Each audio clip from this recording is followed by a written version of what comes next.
पांडवों का अज्ञातवास समाप्त होने में कुछ समय शेष रह गया था। पांचों पांडव एवं द्रौपदी जंगल में छुपने का स्थान ढूंढ रहे थे। उधर शनिदेव की आकाश मंडल से पांडवों पर नजर पड़ी। शनिदेव के मन में विचार आया कि इन 5 में बुद्धिमान कौन है, परीक्षा ली जाए। शनिदेव ने एक माया का महल बनाया। कई योजन दूरी में उस महल के 4 कोने थे, पूरब, पश्चिम, उत्तर, दक्षिण। अचानक भीम की नज़र महल पर पड़ी और वो आकर्षित हो गया। भीम युधिष्ठिर से बोला, भैया मुझे महल देखना है। भाई ने कहा, जाओ। भीम महल के द्वार पर पहुंचा। वहां शनिदेव दरबान के रूप में खड़े थे। भीम बोला, मुझे महल देखना है। शनिदेव ने कहा, महल की कुछ शर्त है। पहला शर्त, महल में 4 कोने हैं, आप एक ही कोना देख सकते हैं। दूसरा शर्त, महल में जो देखोगे उसकी सार सहित व्याख्या करोगे। तीसरी शर्त, अगर व्याख्या नहीं कर सके तो कैद कर लिए जाओगे। भीम ने कहा, मैं स्वीकार करता हूँ, ऐसा ही होगा। और वह महल के पूर्व छोर की ओर गया। वहाँ जाकर उसने अद्भुत पशु, पक्षी और फूलों एवं फलों से लदे वृक्षों का नज़ारा देखा। आगे जाकर देखता है कि 3 कुएं हैं, अगल बगल में छोटे कुएं और बीच में एक बड़ा कुआं। बीच वाला बड़े कुएं में पानी का उफान आता है और दोनों छोटे खाली कुओं को पानी से भर देता है। फिर कुछ देर बाद दोनों छोटे कुओं में उफान आता है तो खाली पड़े बड़े कुएं को पानी से आधा भर जाता है।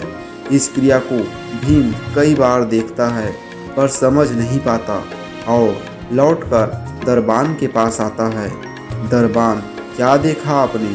भीम, महाशय, मैंने पेड़ पौधे, पशु पक्षी देखा, वो मैंने पहले कभी नहीं देखा था, जो अजीब थे। एक बात समझ में नहीं आई, छोटे कुएं पानी से भर जाते हैं, बड़ा क्यों नहीं भर पाता, ये समझ में नहीं आया। दरबान, आप शर्त के अनुसार बंदी हो गए और बंदी घर में बैठा दिया। भीम के बाद अर्जुन आया, बोला, मुझे महल देखना है। दरबान ने शर्त बता दी और अर्जुन पश्चिम वाले छोर की तरफ चला गया। आगे जाकर अर्जुन क्या देखता है, एक खेत में 2 फसल उग रही थी। एक तरफ बाजरे की फसल, दूसरे तरफ मक्का की फसल। बाजरे के पौधे से मक्का निकल रहा था तथा मक्का के पौधे से बाजरे निकल रहा था।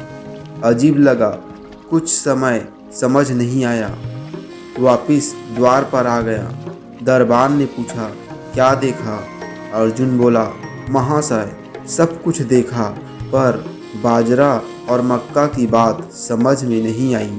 दरबान ने कहा, शर्त के अनुसार अब आप बंदी है। फिर नकुल आया, बोला, मुझे महल देखना है। फिर वह उत्तर दिशा की ओर गया। वहाँ उसने देखा कि बहुत सारी सफ़ेद गायें जब उनको भूख लगती है तो अपनी छोटी बच्चियों का दूध पीती है। उसे कुछ समझ नहीं आया। नकुल वापस द्वार पर आया। दरबान ने पूछा, क्या देखा? नकुल बोला, महाशय, गाय बच्चियों का दूध पीती है, यह समझ नहीं आया। तब उसे भी दरबान ने बंदी बना लिया। सहदेव आया, बोला, मुझे महल देखना है। और वह दक्षिण दिशा की ओर गया। अंतिम कोना देखने के लिए क्या देखता है, वहाँ पर एक सोने की बड़ी शिला एक चांदी के सिक्के पर टिकी हुई डगमग डोले पर गिरे नहीं, छूने पर भी वैसे ही रहती। समझ नहीं आया। वह वापस द्वार पर आ गया और बोला, सोने की शिला की बात समझ में नहीं आई। तब वह भी बंदी हो गया। चारों भाई बहुत देर से नहीं आए। तब युधिष्ठिर को चिंता हुई। वह भी द्रौपदी सहित महल में गए, भाइयों के लिए पूछा। तब दरबान ने बताया, वो शर्त अनुसार बंदी हैं। युधिष्ठिर बोला, भीम, तुमने क्या देखा? भीम ने कुएं के बारे में बताया। तब युधिष्ठिर ने कहा, यह कलयुग में होने वाला एक बाप 2 बेटों का पेट तो भर देगा, परंतु 2 बेटे मिलकर एक बाप का पेट नहीं भर पाएंगे। युधिष्ठिर का जवाब सुनकर दरबान ने भीम को छोड़ दिया। अर्जुन से पूछा, तुमने क्या देखा? उसने फसल के बारे में बताया। युधिष्ठिर ने कहा, यह भी कलयुग में होने वाला है। वंश परिवर्तन अर्थात ब्राह्मण के घर शूद्र की लड़की और शूद्र के घर बनिए की लड़की ब्याही जाएगी। अर्जुन भी छूट गया। नकुल से पूछा, तुमने क्या देखा? तब उसने गाय का वृत्तांत बताया। तब युधिष्ठिर ने कहा, कलयुग में माताएं अपनी बेटियों के घर में पलेगी, बेटी का दाना खाएगी और बेटे सेवा नहीं करेंगे। तब नकुल भी बंदी से छूट गया। सहदेव से पूछा, तुमने क्या देखा? उसने सोने की शिला का वृत्तांत बताया। तब युधिष्ठिर बोले, कलयुग में पाप धर्म को दबाता रहेगा, परंतु धर्म फिर भी जिंदा रहेगा, खत्म नहीं होगा।